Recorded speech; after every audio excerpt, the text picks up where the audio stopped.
이 한 장의 사진에는 1987년 6월의 역사가 들어있다. 지난 5월 마침내 사진 속의 주인공을 찾았다. 안녕하십니까. KBS 그런데 혹시 사진 소개? 예.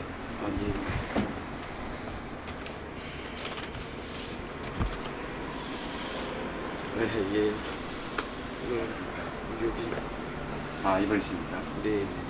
여기 어디입니까? 이 명동성당에서 그 87년 6월 11일 날 이게 이제 하루 종일 이렇게 싸움하고 나서 이제 뒤쪽에서 이제 정리 집회하고 있을 때 경찰이 이렇게 들어올까봐 보초서고 있다가 이제 부산 자갈치 시장 뒷길에서 일어난 60 항쟁 첫 시위. 시위대의 선두에 선 사람은 평범한 시민이었다. 그때 이제 마침 제가 또 이렇게 앞에서 앞장서게 되는 형태가 되었지만은 다른 시민들이었더라도 그 앞에 섰다면은 이런 형태를 그 당시 분위기가 사실은 그렇게 형성이 되어 있었다고 보죠. 그게 바로 60의 시작이고 이날이 바로 6월 10일이니까. 그해 6월 광주는 택시기사들이 차량을 몰고 나와 시위 전면에 나섰다.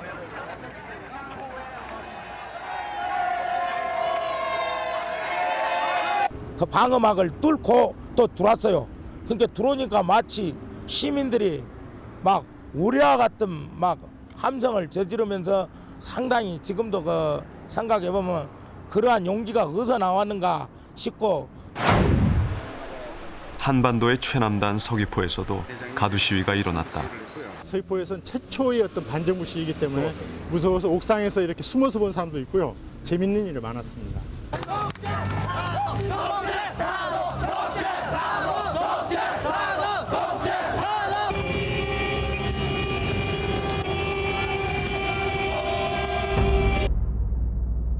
대한민국 역사의 물줄기를 돌려놓은 1987년 6월.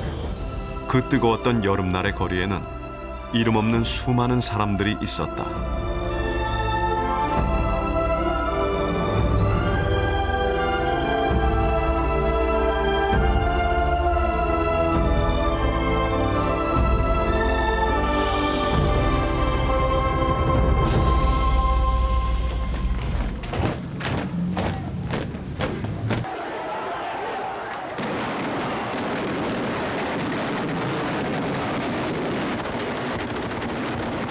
(6월의) 거리는 전쟁터였다. 난무하는 최루탄 연기 속에 시위대는 온몸을 내던져 부당한 권력에 저항했다. 탄압이 거셀수록 저항도 커져갔다.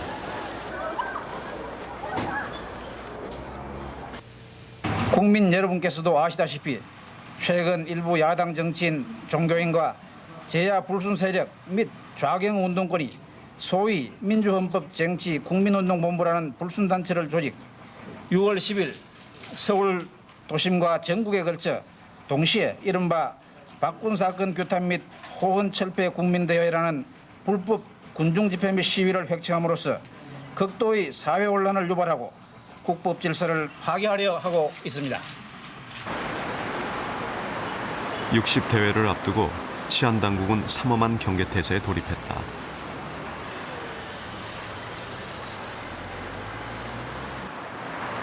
서울 시내에만 160개 중대, 2만 2천여 명의 병력이 투입됐다.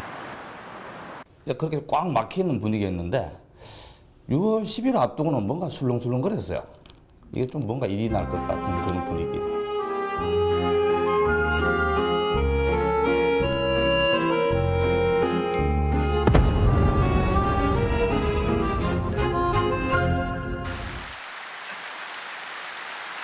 (6월 10일) 오전 10시 잠실체육관에선 민정당 전당대회가 열렸다. 차기 대통령 후보 지명을 겸한 전당대회였다. 민주정의당 차기 대통령 후보로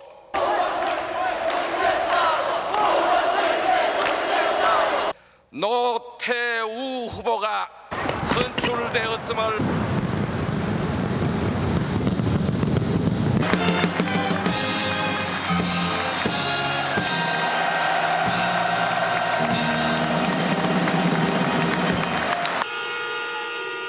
그날 오후 6시 6시가 되니까 갑자기 빵 하는 소리가 쫙 울려 퍼지더라는 거죠. 이건 조직화된 학생이나 데모대의 소리가 아니고 바로 시민들의 소리였기 때문에 수많은 차량들이 일시에 경적 시위에 나섰다.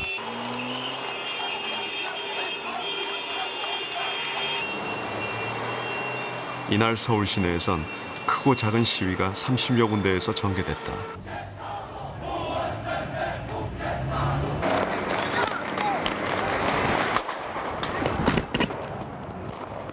도심 곳곳에서 백골단과 시위대에 쫓고 쫓기는 추격전이 벌어졌다.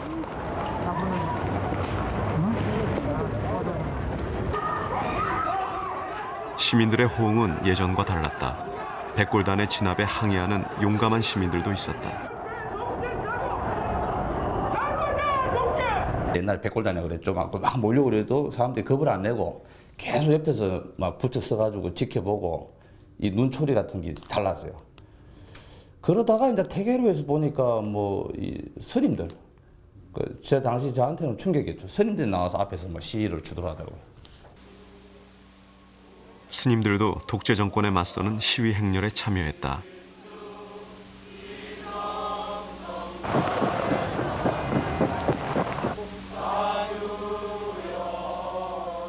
시위대의 선두에는 비구니 스님도 있었다. 같이 단 10분이라도 전부 다 모든 사람이 같이 이쪽에 와서 같이 외친다면 우리가 민주화가 하루빨리 더 빨리 당겨지지 않을까. 간망한다는 거는 이제 100번 바라보고 100번 쳐다보는 것은 한 번 이렇게 참여하는 것만은 못하지 않나.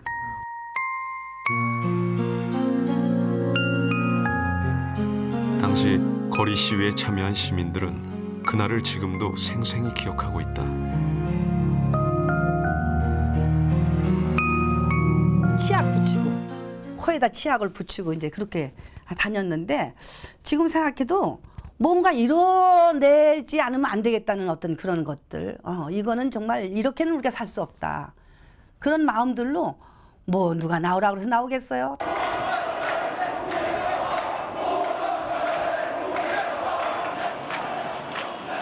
인도를 가득 메운 시민들은 대학생 시위대가 선창하는 구호를 따라 외쳤다.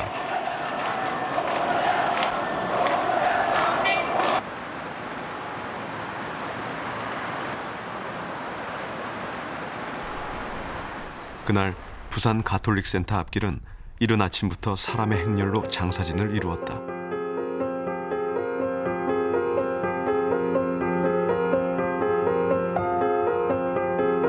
아예 이거 보기 위해서는 뭐 30분 이상 줄을 서야 되는 좀 그런 정도로 좀 장사진을 이루었었고, 이제 이런 것들을 보거나 또는 전해 들은 시민들이 당시에 그 6월 민주항쟁 때 연도에 그 박수를 치는 넥타이 부대가 되기도 하고.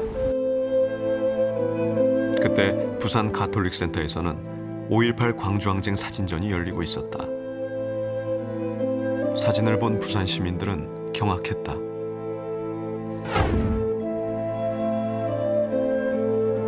계엄군의 총칼에 수많은 시민이 학살된 80년 5월의 광주항쟁.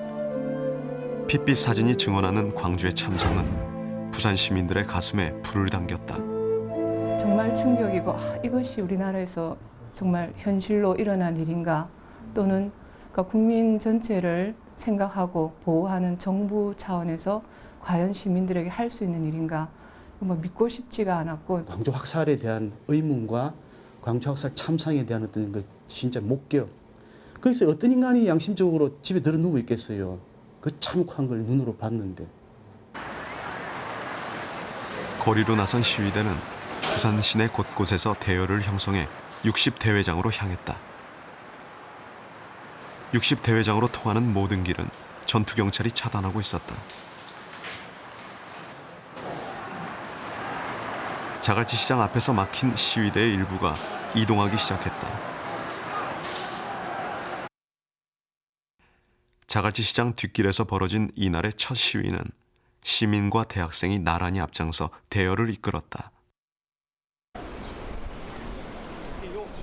여기가 지금 자갈치 시장 그 이면도로입니다. 국민 대회를 하는 장소가 사실상 그 동세되어 있었기 때문에 자연스럽게 그 경찰 병력이 들어와 있지 않는 이 이면도로로 그 군중들이 모이기 시작을 했던 거죠. 그래서 이 도로가 확보가 되니까 이제 그 누군가는 프레카드를 앞에 걸고 그때 이제 마침 제가 또 이렇게 앞에서 앞장서게 되는 형태가 되었지만은 다른 시민들이었더라도 그 앞에 섰다면은 이런 형태를 그 당시 분위기가 사실은 그렇게 형성이 돼 있었다고 보죠.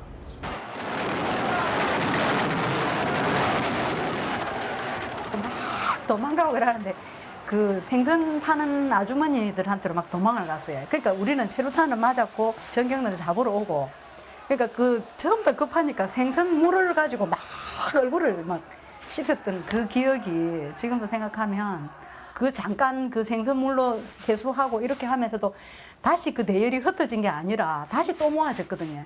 또 모아지면서 서로 보면서 갑자기 막 각자 서로 막 전율을 느끼고. 막 근데 잡으러 오면 우리가 이제 건물 안으로 들어갑니다. 들어가면 이제 미용실 아줌마하고 뭐 그 제과점 아줌마들이 막 샤터 막 내놓는 거예요. 내려가지고 막 그것도 막 열고 들라 해도 막 못 들게 막고.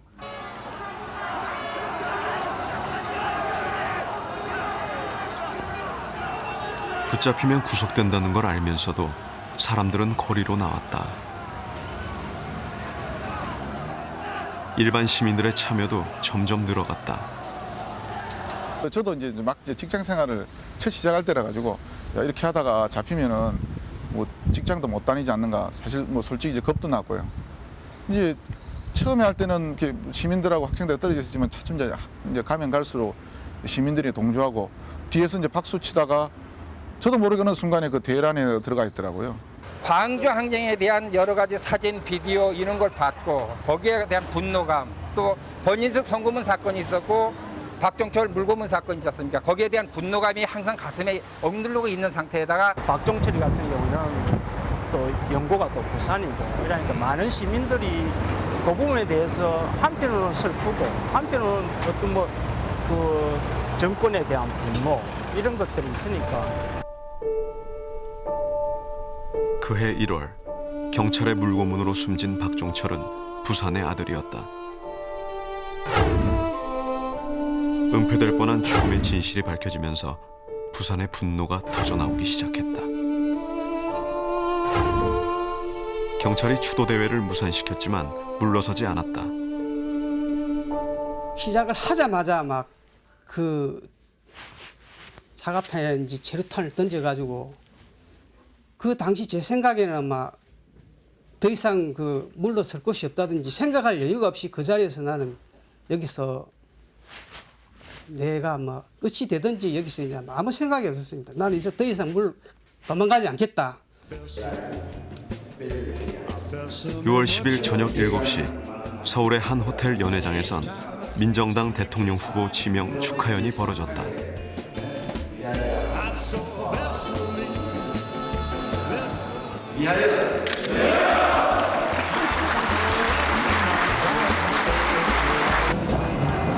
같은 시각 서울 곳곳에선 바로 그 민정당 정권을 규탄하는 시위가 계속됐다.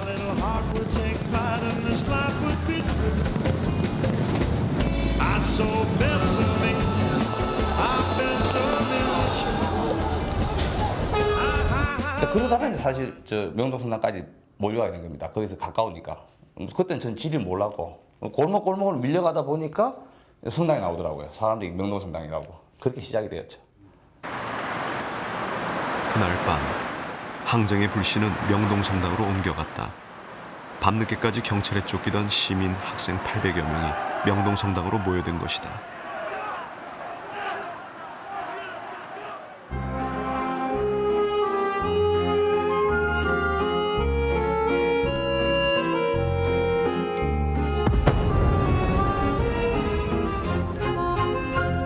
제야 불순단체 및 일부 야당이 주도한 이번 불법 집회는 전국에 걸쳐 조직적으로 추진되었고, 또한 주체적이고 원색적인 선동 행위로 말미암아 급진 자갱 세력이 이에 편성함으로써 그 폭력성이 명백히 드러났습니다.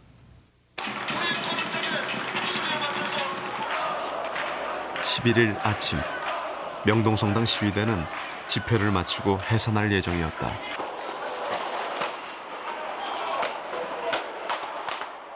그런데 입구를 봉쇄하고 있던 백골단이 사과탄을 난사하며 진입을 시도했다. 시위대의 저항도 격렬했다. 성당 앞 도로는 백골단의 진입을 막기 위해 던진 짱돌로 가득했다. 이 사진은 격렬한 공방전이 끝난 직후의 장면이다. 제가 싸워본 싸움 중에서는 제일 격렬하게 싸웠던 것 같아요. 하여튼 하루 종일 싸웠어요. 거의 근접해서 한 10m, 20m에서 들어오려고 하고 저희는 온갖 집기 다 갖다 놓고 방어막 치고 근거리에서 짱돌 던지고 원거리에서 짱돌 던지고 굉장히 격렬하게 이제 하루 싸우고 나서 좀 피곤하더라고요. 이렇게 그래가지고 에이 잡아가게 하겠냐 그러면서 그냥 이렇게 털썩 앉은 거예요. 처음에는 이렇게 노래 부르고 막 있었는데 아는 분이었습니까? 그때 아는 하고는 아니었고요. 친구가 이제 마스크를 내리더라고요. 근데 나도 내릴까 잠깐 생각해 보다가 아이고 이거 9월에 군대 가야 되는데 그래가지고 마스크 안 내리고 끝까지.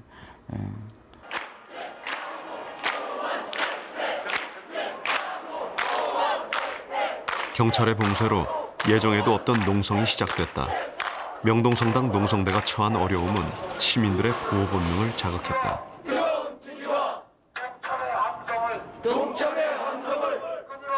계단에 이리저리 앉아 있으면 앞에 이제 점심 때만 되면 하이칼라스라고 그런 그 직장인 그 부근에 있는 분들이 막 명동성당 앞으로 운집을 해요. 그러면 그럼 그 중에서는 같이 하신 분도 있고 그쪽 건너편 건물에서 구경을 하세요. 점심때마다 직장인들이 몰려나와 농성대와 함께했다.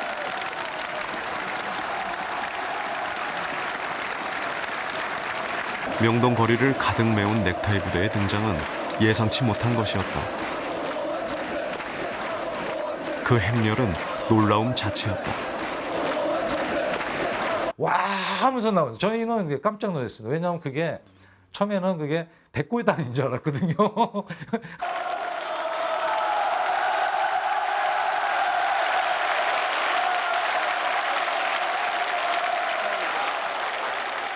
명동성당 앞으로 몰려나온 직장인과 시민들이 외치는 함성은 거대한 파도를 이루었다. 직장에 충실하고 또 잘 되겠지라고 생각했던 사람들이 그 허언 조치가 나오면서 굉장히 이제 흔들렸던 것 같습니다. 80년대 그 전두환 독재 정권이 들어서고 이제 세월이 꽤 흘렀기 때문에 이제 어느 정도 국민의 열망을 좀 담아내지 않겠나 그런 기대를 했었는데 막상 그때 4.13 허언 조치라는 게 딱 나오고 나니까 좀 이건 안 되겠구나. 국민들의 직선제 개헌 요구를 거부하고 호언 조치 담화를 발표하던 날 전국이 얼어붙었다. 얼마 남지 않는 촉박한 임기와 현재의 국가적 상황을 종합적으로 판단하여 중대한 결단을 내리지 않으면 안 되게 되었습니다. 이제 본인은 임기 중 개헌이 불가능하다고 판단하고 현행 헌법에 따라 내년 2월 25일 본인의 임기 만료와 더불어 구임자에게 정부를 이양할 것을 천명하는 바입니다. 대전의 국가기록원. 이곳에서 4.13 호언 조치 직후의 비밀문서를 최초로 확인했다.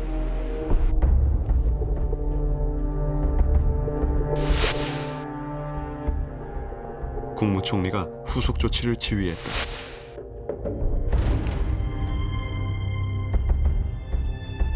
그 중에 하나가 교직자와 학부모들을 대상으로 4.13 호언의 필요성을 홍보하는 것이었다.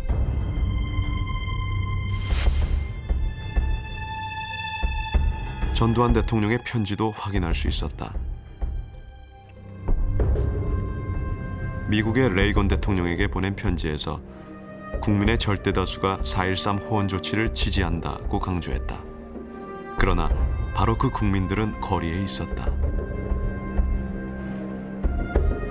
60 항쟁은 단지 넥타이 부대에 참여 이런 의미만이 아니고 이게 곧 그전까지 침묵으로서 독재 정권을 사실 지탱해 줬던 이 화이트 칼라층이 이제는 목소리를 내면서 우리는 민주 사회를 원한다 하는 선언을 하는 것이죠.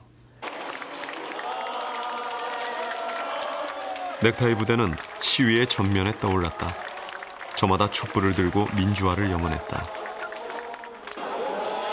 늦은 밤, 그 간절한 염원이 촛불이 되어 명동거리에 남실거렸다. 남대문 상인들까지 나서서 시위대를 지원했다. 남대문 시장 상인들을 보면서 이제 우리 부모님들이 나서시는구나 이 느낌 받았어요. 이제 너희들은 이제 됐다. 너희들은 이제 학업에 이제 공부 좀 열심히 하고 이제는 우리들이 민주주의 위해서 뭐 할게 이런 감동 많이 받았습니다.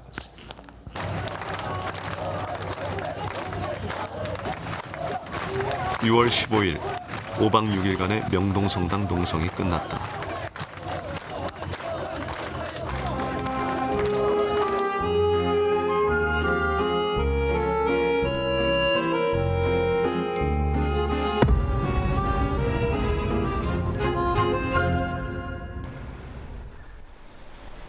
명동성당 농성대가 해산한 다음 날, 부산에서 새로운 항쟁의 불씨가 타올랐다. 데모 군정들이 꽉 이렇게 모여 있었어요. 그리고 저긴 정경들, 저쪽도 정경들하고 이제 백골부대라고 또 있죠. 걔네들이 이제 저쪽 골목을 막고 그러니까 완전히 포위된 거예요. 경찰에 쫓기던 시위대가 가톨릭 센터로 몰려든 것이다. 밑에서 계속 집회를 하면서 밀려가 올라오는 와중에 이제 그 신부님이 위쪽에서도 그 위쪽으로 올라오면 여고가 있거든요. 그 여고 쪽에서도 경찰차가 내려오고 있으니까 연락을 주시더라고. 그래가지고 저희들이 이제 가톨릭 센터로 일방적으로 밀려 들어간 거죠. 가톨릭 센터로 들어간 시민, 학생은 700여 명. 시위대는 셔터문을 내리고 농성에 돌입했다. 시민들의 눈과 귀도 가톨릭 센터로 모아졌다. 그때 왠지 모르게 좀 자신감도 좀 들더라고요. 이게 시민들이 조금만 협조하면은 바뀔 수 있는 거 아니가. 그리고 그래서 꼭 말만 하면은 화답해 줄 듯한 하여튼 그런 느낌이었어요. 하여튼 그때 당시에 그때는 왜 더 자신감이 있었나 하면은 하여튼 그 시민들이 저희들 보는 눈빛이나 이런 게 동생들이 안에 들어가서 쟤들이 어쩌나 굉장히 안쓰러워하고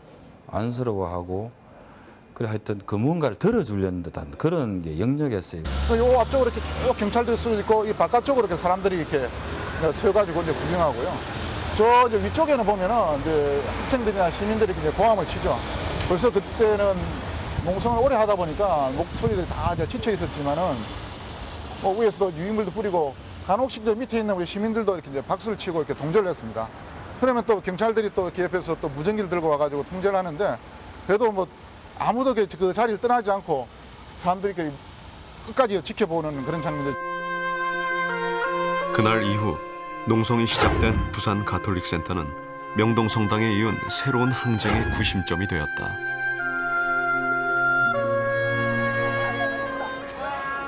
날마다 부산 시민들이 가톨릭 센터로 모여들었다. 이렇게 살 수는 없어 앞으로. 우리 자유를 보장해라. 우리 자유를 보장해라. 국민의 자유를 보장해봐.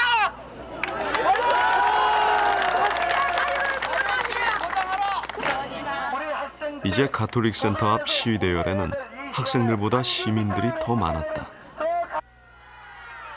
할머니들까지 나섰다.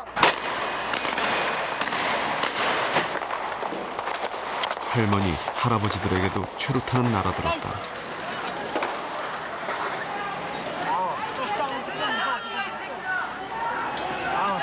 가톨릭 센터에서 이렇게 이제 집회를 하고 있는 농성을 하고 있는 분들이 고립되지 않았다라는 것을 전달해야 된다. 어떤 식으로든. 그래서 바깥에서 지속적으로 싸움이 지속되고 있다.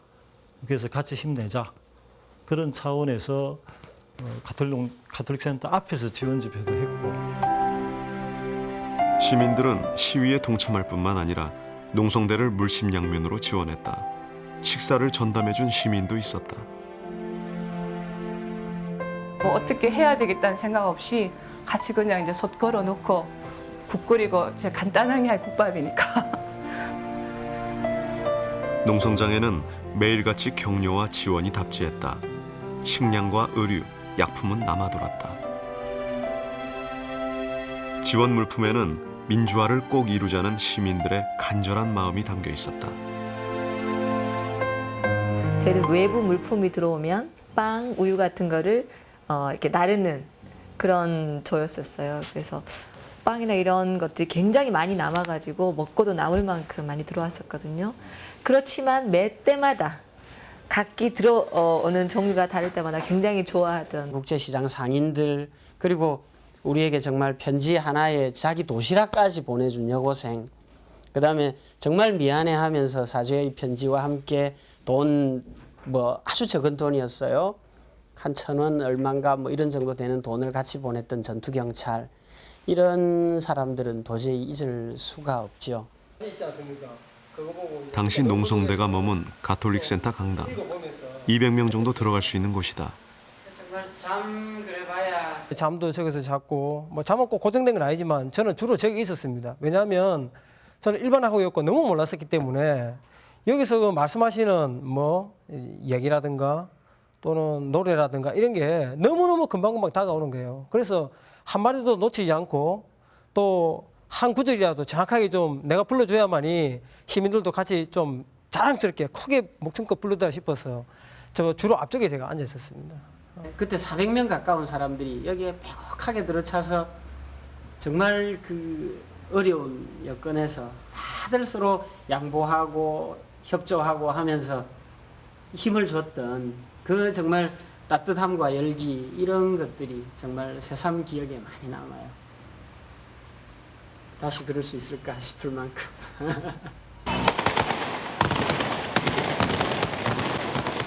가톨릭 센터 농성이 시작된 이후 경찰의 진압 방식은 더욱 강력해졌다. 그러나 최루탄 연기가 짙어갈수록 시위는 수그러들기는커녕 점점 확산됐다. 17일 밤 농성장으로 비상계엄령설이 날아들었다. 비행장에 지금 군인들이 대기 중에 있고 부산 쪽에만 지금 아주 강렬하게 남아있기 때문에 어떤 부산 지역에 위수령이 내릴 수 있을 것이다라는 그런 얘기들도 있었고 그래서 한편으로는 어떤 공포가 컸죠. 그러니까 결국 저들이 한번 쳐들어올 수 있지 않을까 하는 그런 긴장감들이 높았었죠. 당연히 겁은 나죠. 겁은 나는데 그 당시 혼자 있었던 게 아니고 뭐 많게는 많은 날은 한 700명, 800명에서 적게는 한 200명 정도까지 집단적으로 같이 모여 있었고 그리고 또 워낙 밖에서 야간에도 뭐 택시 운전 기사분들이 지나가면서 클락선을 울려주고 뭐 시민들이 지나가면서 성금으로 돈 도내주고 김밥도 갖다 주고 하는 그런 것들이 힘이 되어가지고 그런 이제 두려움이나 이런 것들을 이길 수 있지 않나.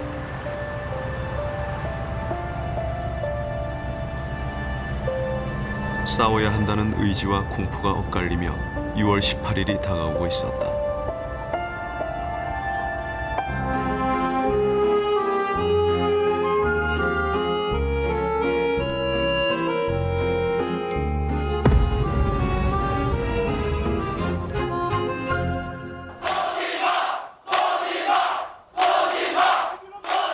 최루탄에 피격된 이한열이 사경을 헤매고 있는 가운데 6월 18일 전국에서 최루탄 추방대회가 열렸다.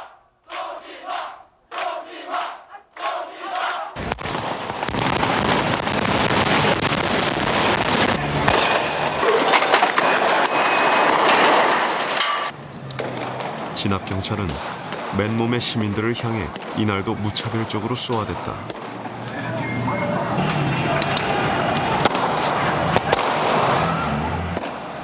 이날 하루 동안 경찰은 2만여 발이 넘는 최루탄을 난사했다.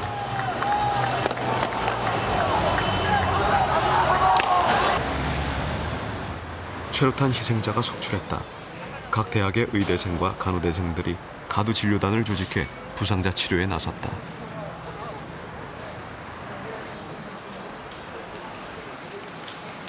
진료단 역시 최루탄의 위협에 노출되어 있었지만 속출하는 환자들을 외면할 수 없었다. 당시 한양대 의대생들은 명동 주변에서 가두 진료 활동을 벌였다. 일단 그 다친 사람이 생겼을 때는 그때는 다 아무 생각이 없었어요. 저 사람을 치료해야 된다는 생각밖에 없었고, 물론 처음에 이제 다치는 상황을 볼 때까지는 이제 두려운 상황이 있죠. 저기 가면 잡히는 거 아닌가 뭐 생각이 있는데, 일단 피가 흘리는 걸 보면 일단 치료해줘야 된다고 우리가 그런 목적으로 나왔으니까. 이마라든가 이런 데도 지금 쭉 발진이 난 걸로 보이니까, 당시 여름철이었고 또 이렇게 마스크라든가 이런 부분들을 이제 많은 학생들이 쓰고 있던 상황이긴 합니다만은, 아마 이렇게 목 부분하고 또 이렇게 피부 이렇게 노출된 부분들이 치료가스랑 접하면서 이렇게 피부 발진이 저뿐만 아니고 다른 학생들 마찬가지 많이 발진을 했던 걸로. 저희가 랩을 샀어요. 왜 우리 포장할 때, 음식 포장할 때 쓰는 랩 있잖아요. 그 랩이 최루탄 가스를 눈을 보호하는데 굉장히 좋더라고요. 랩을 한 10cm 좀 안 되게 잘라가지고, 그래가지고 그거를 갖다가 몇십 개씩 이렇게 가방 속에 넣었어요. 그래서 다니던 분들한테 이렇게 주면 굉장히 좋아요. 그거 딱 붙이면요, 진짜 눈이 안 매워요. 최루탄에 견디기 위한 갖가지 묘안이 나왔다.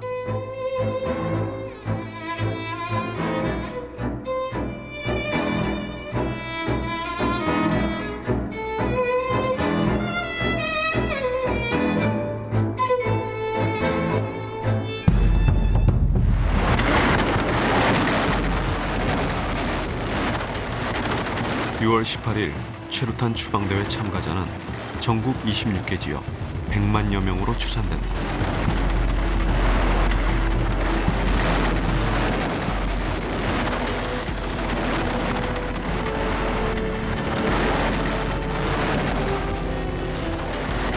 이날 부산에서는 전국 최대 규모의 시위가 벌어졌다. 서면 로타리를 축으로 6km에 이르는 왕복 8차선 도로가 사람의 물결로 파도쳤다. 급기야 치안당국은 서울의 정예기동대 3개 중대를 부산으로 급파한다. 부산의 경찰 병력만으로는 감당할 수 없는 시위 규모였던 것이다. 몇십만 명이 하나의 우리 군무라 그러죠. 한 마리 용처럼 이렇게 사람들이 확 휩쓸려 나가면서 그런 어떤 에너지, 그런 특이한 느낌. 더 이상 직선제 개헌을 미룰 수 없다는 소망이 만들어낸 거대한 물결이었다. 인도까지 다 사람이 꽉 찼으니까 그 빈틈이 없었습니다. 꽉 차가지고 오는데 10만 명인지 50만 명인지 나 숫자는 나는 별 관심이 없었고, 일단 도로를 꽉 채웠으니까 그때 우리는 무릎 이상으로 높이로 뛰어다녔습니다. 세상에 살면서 이런 날도 있나. 그리고 그때 이제 시민들의 표정들을 보면요, 어깨동무는 기본이고 얼굴도 만지가면서 그냥 구포 사상 쪽인데 저기서 엄청나게 사람이 몰려왔고요. 그리고 저쪽 점포 사거리에서 이제 버스들이 안 오면서 거기서 버스에서 내리신 분들, 이런 분들이 여기는 8차선 도로가 꽉 찰 정도로 내려갔습니다. 그래서 여기서부터 요 밑에 범내골 로타리, 중앙시장, 부산진시장, 오버브리지까지 사람이 꽉 찼었어요. 차가 저 점포 사거리에서 오버브리지까지 차가 한 대도 다니지 않았습니다. 6월 18일 시위 대열의 중심축을 이루었던 서면 로타리. 그날 이곳은 지금도 벅찬 감동으로 남아있다. 여기 옛날에 제1은행이라는 게 있었는데, 지금 우리은행 자리에 여기서 양발에 목발을 집은 소아마비 환자 청년이 8차선 도로를 건너와가지고 100원짜리 동전 5개를 입고 가는 거예요. 그것을 한번 생각해 보세요. 얼마나 가슴이 지금도 생각하면 뭉클해집니다. 서면에서 이동해온 시위 대열이 경찰과 부딪힌 곳은 오버브릿지로 불리는 좌천동 고가도로. 이곳에서 시민들의 분노에 다시 불을 지르는 사건이 일어났다. 거의 지점은 정확한 것 같아요. 지점은 요 부근 맞습니다. 예. 이제는 갑자기 이제는 최루탄 가스 터지는 소리, 흔히 찌랄탄이라 그러잖아요. 막 다다다다 하는 소리 하고 막 터지는 소리 한꺼번에 막 집중적으로 막 터졌어요. 저는 깜짝 놀랐죠. 깜짝 놀라서 이쪽을 이렇게 쳐다보고 있었는데 쳐다보고서는 은핏하고는 그냥 제가 막 지나가는 찰나였어요.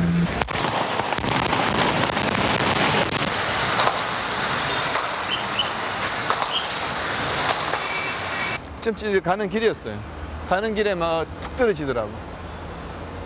그래서 보니까 이제 이쪽에 이렇게 사람이 이제 널브러지게 된 거죠. 얼른 뛰어가서 이렇게 앞으로 엎어지는 사람이 이렇게 앞으로 이렇게 바로 눕혀 본 거죠. 눕히니까 막 얼굴에 머리 위까지는 괜찮은데 얼굴 이마부터 해가지고 가슴 하면 요 정도까지 그 체류탄 가스가 하얗게 뽀얗게 이제 덮어서 있었고 완전히 실신한 상태였던 것 같아요. 고가도로에서 떨어진 이태춘 씨는 24일 밤 끝내 숨졌다. 최루탄으로 인해 아까운 생명이 또다시 죽어간 것이다.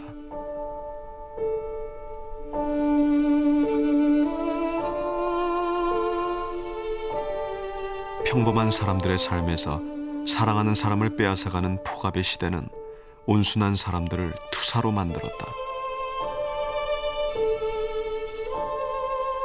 오늘도 부산 시내 9개 대학 6천여 명의 학생들은 시내 주요 간선도로를 점거하고 격렬한 가두 시위를 벌였습니다.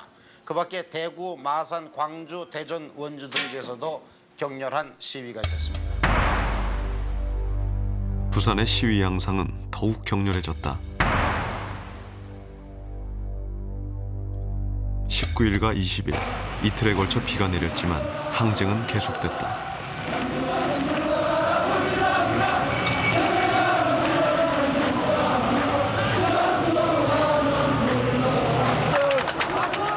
빗속을 뚫고 나온 시위대열은 비폭력을 외치며 가톨릭 센터로 향했다.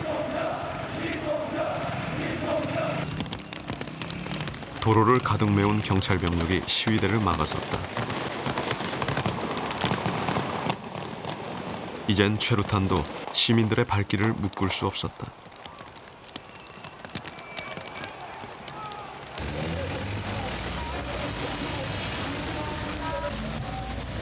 그 시각 가톨릭 센터 농성대는 옥상 시위를 벌이고 있었다.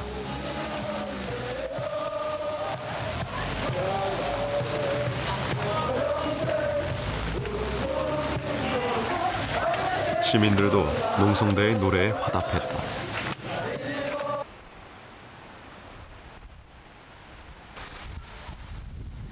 권영환 씨도 당시 비를 맞으며 이곳에서 구호를 외쳤다.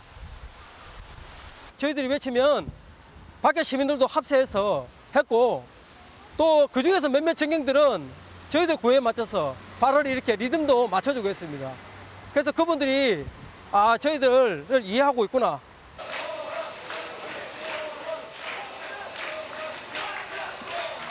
(6월 22일) 가톨릭 센터 농성대는 경찰로부터 안전귀가를 약속받고 해산을 결정했다. 시민들은 뜨거운 박수로 환송했다.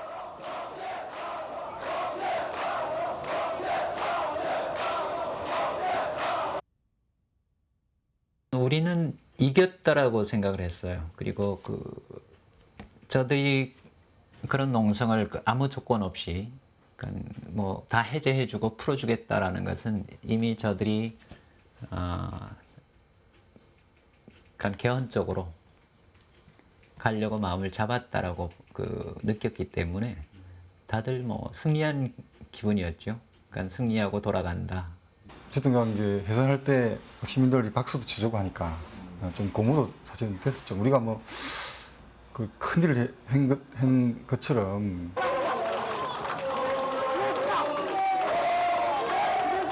6박 7일간의 농성을 끝내고 모두 현장을 떠났다. 그것으로 부산의 시위는 끝나는 것 같았다.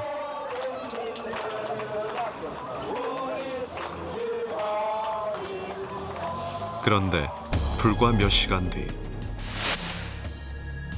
농성대를 태운 귀가버스에 최루탄이 난사됐다. 순식간에 버스는 아수라장으로 변했다. 경경들이 저희들 학생들을 태운 그 버스의 유리창을 그대로 깨가면서 거기다가 추리탄을 집어넣은 거예요. 그 안에다가 몇 수십 발이죠. 그래서 버스 안은 완전 아수라장이 되었고, 또 제 기억에 우리 그 기사님이 그 추리탄 거기에 맞아가지고 아마 거의 기절했었고, 그래서 버스 문이 잠겨진 채로 그 안은 완전히 그 추리탄가스에 사람이 죽어가는 그런 입장이었습니다. 17명의 부상자가 발생했다. 천주교 부산교구 사제단은 경찰의 폭력을 규탄하며 무기한 농성에 들어갔다.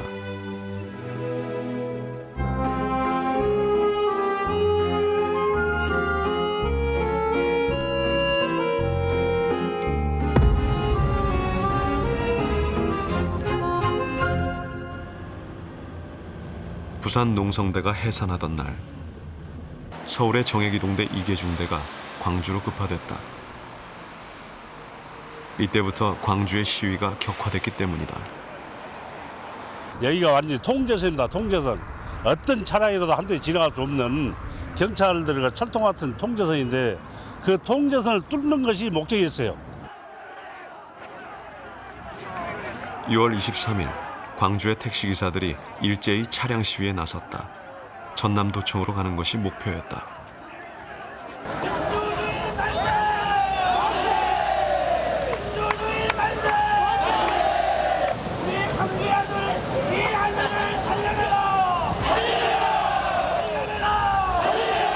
이 방향으로 온 겁니까? 예, 저 유동 삼거리 쪽에서 이 도청 방향으로. 유동 삼거리에서? 네, 도청 방향으로. 얼마만큼 나왔습니까, 그때? 그때 아마 굉장히 많은 차들이 다 합류하고 그랬어요. 광주 시내 전 차량들이 거의가 다 합류했다고 해야 되겠죠. 방어막을 뚫고 또 들어왔어요. 그러니까 들어오니까 마치 시민들이 막 우리와 같은 막 함성을 저지르면서 상당히 지금도 그 생각해보면 그러한 용기가 어디서 나왔는가 싶고, 그때도 이제 5.18 때도 5월 21일 정도에 기사들이 빵빵 경적 올리고 이제 그런 기억들이 저는 아련하게 있거든요. 그때 고등학생 시절이라. 근데 6월 항쟁 때도 이제 그걸로 인해서 이제 빵빵 이제 이런 어떤 신호탄처럼 택시 기사들이 해주는 이제 그런 것들에 서로 이제 그냥 뭐 약속이나 한 것처럼 신호였어요. 신호. 광주 시민들에게 도청으로 가는 길은 80년 5월 광주 학살의 상처를 딛고 민주화로 가는 장정이었다. 도청 진입을 허용하지 않으려고 하는 경찰하고 또 민주화를 염원하는 시민들하고 항상 여기서 충돌할 수밖에 없었고, 저지선이 이쪽에 이렇게 쳐지고 이 시민들은 계속 저지선을 뚫으려고 이쪽에서 계속 가열찬 그 몸싸움을 치열하게 벌였던 현장입니다. 이쪽이.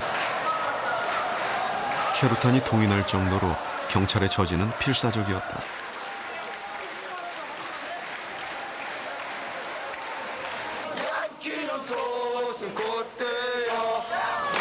광주 시민들 역시 계엄령에 대한 공포와 맞서며 비장한 각오로 물러서지 않았다.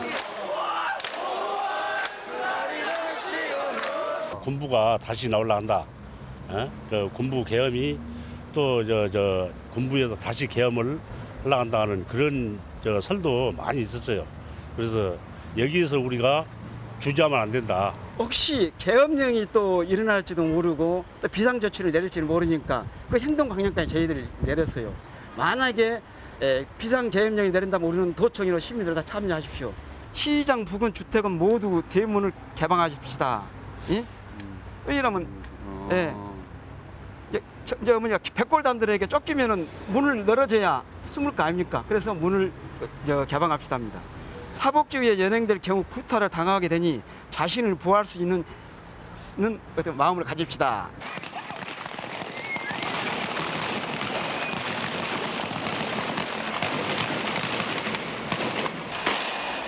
광주 시민들은 만일의 사태에 대비해 행동 지침까지 마련하여 6월 항쟁에 임했다.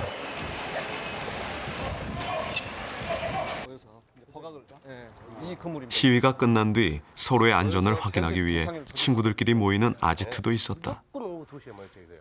그래갖고 오늘은 5시. 내가 우리 친구도 아지트가 돼가지고 여기서 모여서 이런저런 이야기하고 또 같이 나가서 쉬려고 연속이었죠. 지금은 그렇게 하라면 할 때도 못하죠. 밤 늦게까지 막 날 새인지 모르고 같이 이제 싸우고 그 끝나면 또 다시 모이고 과연 우리가 세상을 바꿀 수 있을 것인가에 대한 어떤 뭐 중대한 어떤 결정은 아니지만 우리가 적극적으로 참여해야 한다. 그리고 정말 그 아름다운 세상을 만드는 데서 젊은이답게 부끄럽지 않는. 그래서 뭐 누가 누구에게 가르치고 그런 것이 아니라 자연스럽게 그 순수한 어떤 열정이 나왔지 않은가.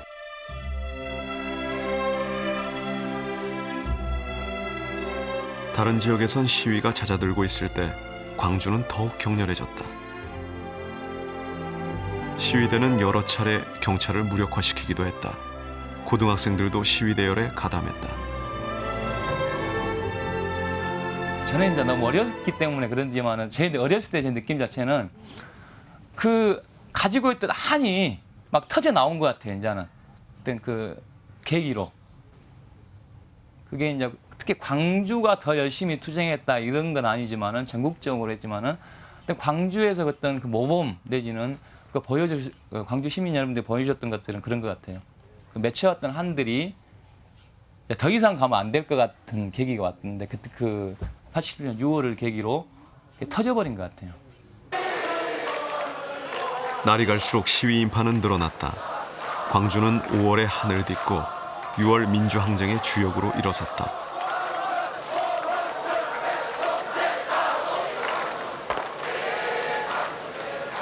어떻게 하다 보니 갑자기 시민들이 엄청 늘어나가지고 그 대열 그대로 체류탄을 쏴에도 불구하고 그대로 밀고 태평극장 있는 다리까지 갔을 때 그 아무것도 아니지만 이렇게 그 환희, 아 우리가 뭉치면 이렇게 할 수 있다. 뭔가 우리가 힘만 못하면 역사의 그 잘못된 부분을 바로 잡을 수 있겠구나라고 하는 그런 자신들도 생겼었던 것 같아요.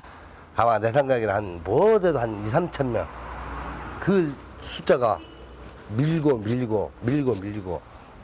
대명령에 대치를 했죠. 그때 광주 열기가 아마 타 지역에서는 상상을 못할 것입니다. 예, 남녀노소는 불구하고 그러니까 그냥 뭐 자기 나이를 드신 분들은 할 일이 있었고 젊은 사람들은 할 일이 있었죠. 그러니까 다 상부상조해서 그 정신은 아마 다시 또 이루어질란가.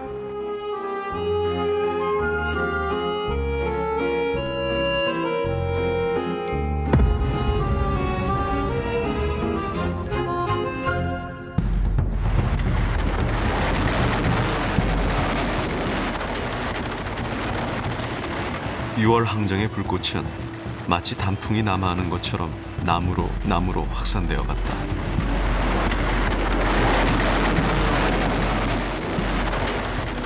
국민평화대행진이 열린 6월 26일에는 마침내 한반도의 최남단 서귀포에서도 항쟁의 불꽃이 피어올랐다.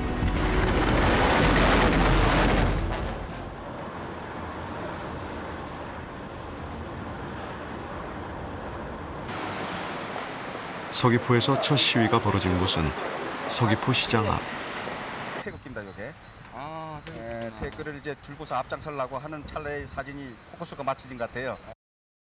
가두 시위는 서귀포에선 처음 있는 일이었다. 서귀포에선 최초의 어떤 반정부 시위이기 때문에 무서워서 옥상에서 이렇게 숨어서 본 사람도 있고요. 재밌는 일이 많았습니다. 건물 뒤에서 구경하는 사람들이 많았습니다. 제일 처음에는 이거 우리가 딱 나오니까 저게 뭔가 그때는 이제 왜냐하면 하도 그 군부 독재가 무서워서 그래서 이제 탄압을 받던 그런 그 소외 의식이랄까 그런 게 있어가지고 제일 처음 숨어서 보다가 젊은 사람들이 이제 나서가지고 사진도 보다시피 앞에 나선 앞장 모습을 보고 사람들이 조금씩 이제 호응이 오기 시작했습니다. 그 당시 구호는 아주 단순했습니다. 딱 하나. 대통령을 내 손으로 뽑자. 그거 하나였어요. 플래카드도 그거였고요. 전국 37개 지역에서 평화대행진이 있던 이날 제주신문은 군부 개입 가능성을 시사했다. 그러나 터진 물꼬를 막을 수 없었다.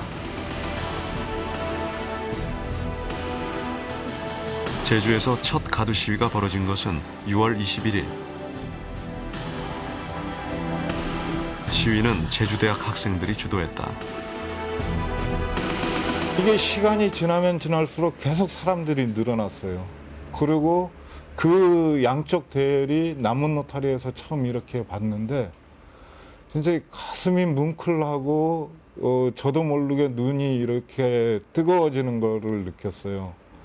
제주 같은 경우는 진짜 4.3 이후 40년 만에 처음으로 길거리에 나서서 우리들이 주장을 이렇게 할 수가 있구나 하는 진짜 40년 만에 진짜 가능하구나.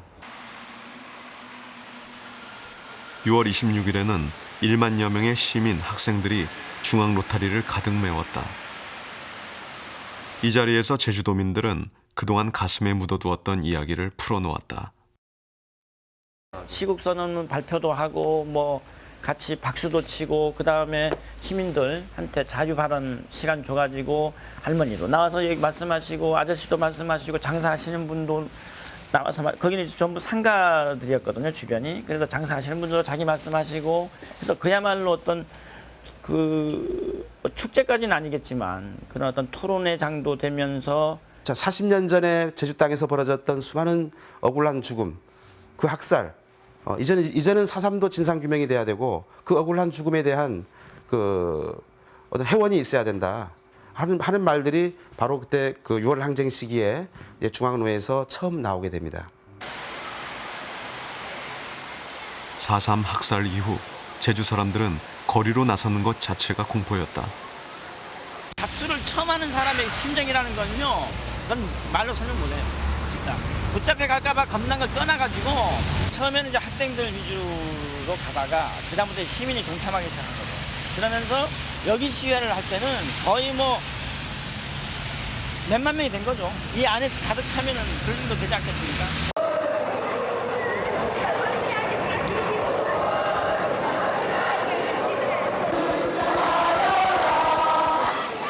중앙로에 운집한 제주도민들은 한 목소리로 4.3 학살의 진상규명을 요구하기 시작했다.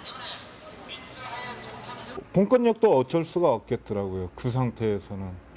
진짜 국민이 힘이라는 게 이렇게 하나로 모였을 때는 진짜 무엇이든지 이룰 수 있겠구나. 6월에 거리로 나선 제주도민들은 더 이상 억압과 공포에 짓눌려 살던 어제의 그들이 아니었다.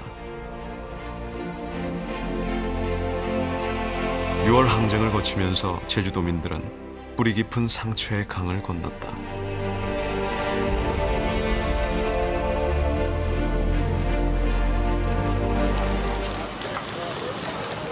6월 26일 부산에서는 농성 중이던 천주교 사제단이 시위대를 이끌었다.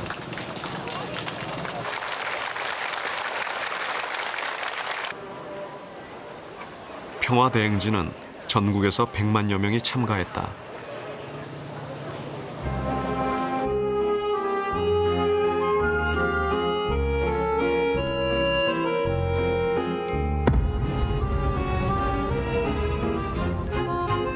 국민적 화해를 이룩하기 위하여는 대통령 직선제를 택하지 않을 수 없다는 6월 29일 마침내 독재 정권은 국민 앞에 무릎을 꿇었다. 그 승리는 6월의 아스팔트에 쏟았던 20알 동안의 눈물과 함성으로 일구어낸 것이다.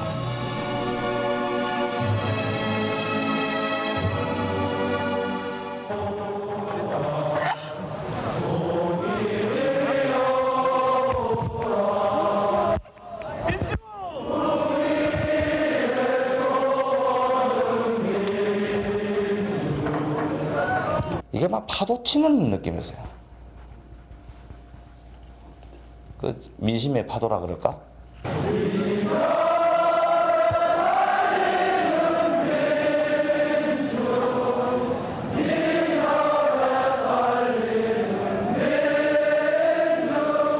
진실? 그죠? 도대체 뭐 진실이 뭐야? 그런 걸 한번 찾아보고 싶었고 그것을 찾기 위해서 필요했던 게 민주주의가 아니었는가.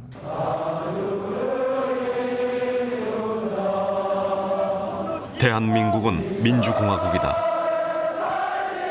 대한민국의 주권은 국민에게 있고 모든 권력은 국민으로부터 나온다.